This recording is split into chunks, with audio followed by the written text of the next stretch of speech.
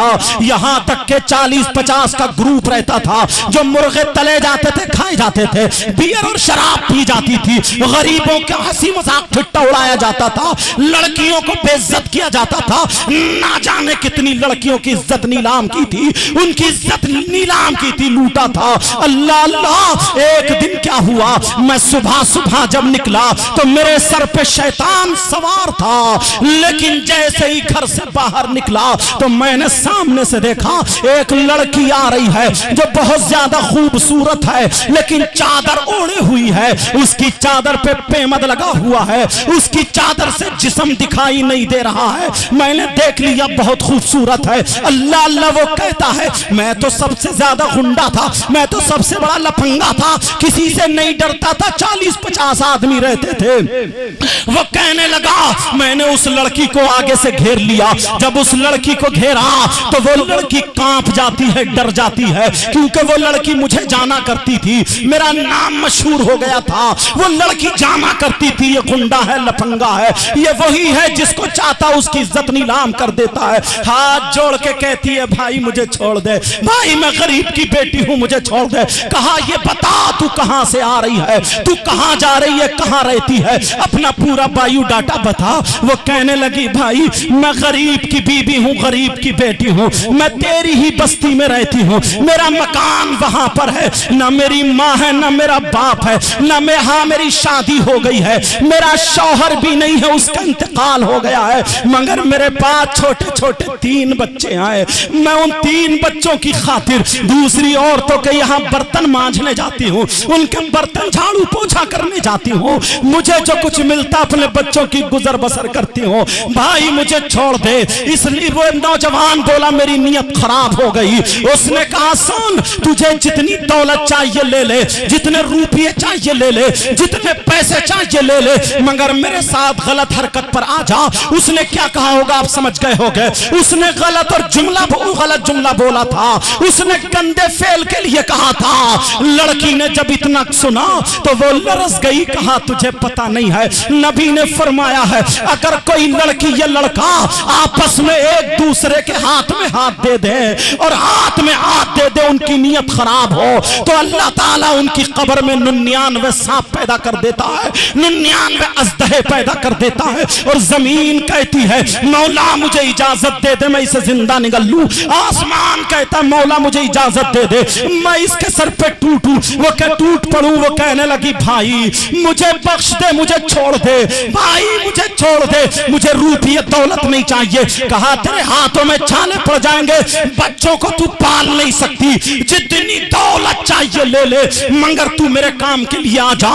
وہ کہنے لگی سون, تیری دولت پہ لعنت, تیرے روپیوں پہ لعنت, تیری جوانی پہ لعنت, تیری دولت تجھے مبارک ہو, مگر آمنہ کا لال مجھے مبارک ہو, آمنہ کا لال مجھے مبارک ہو. یہ اس نے اپنے ماں باپ سے نصیحت پائی تھی. آج پوری دنیا میں یہ مشن بن گیا ہے, ہم بڑے بڑے شہروں میں بھی ہو گیا ہے, چھوٹے چھوٹے شہروں میں بھی, جو مائک پہ کہنے کی باتیں نہیں ہے, مگر اگر نہیں کہوں تو کیسے پہنچا جائے گا. یہ مشن بنا دیا گیا ہے. مسلموں کی لڑکی غیر مسلموں لڑکوں کے ساتھ, اس کے ساتھ موبائل کے ذریعے ٹچ ہو رہی ہے. کتنے کوتوالی میں جا کر کے دیکھو, تھانے کچہری میں جا کر کے دیکھو, آج اتنا گندا ناچ ناچا جا رہا.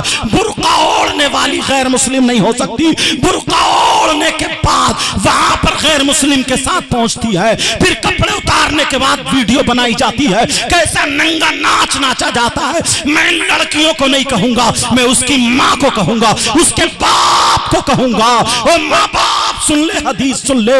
آج بہت جنت کے ہم ٹھیکیدار بنتے ہیں, ہم سوچتے ہیں کہ جنت ہماری ہے. ایک نعرہ لگا دیا ہم جنتی ہو گئے, ایک جلسہ کرا دیا ہم جنتی ہو گئے, ایک کھڑے ہو کر کسی کو 50 روپے دے دیا ہم جنتی ہو گئے. یہ سارے کام اچھے ہیں, مگر سن لے, نبی فرماتے ہیں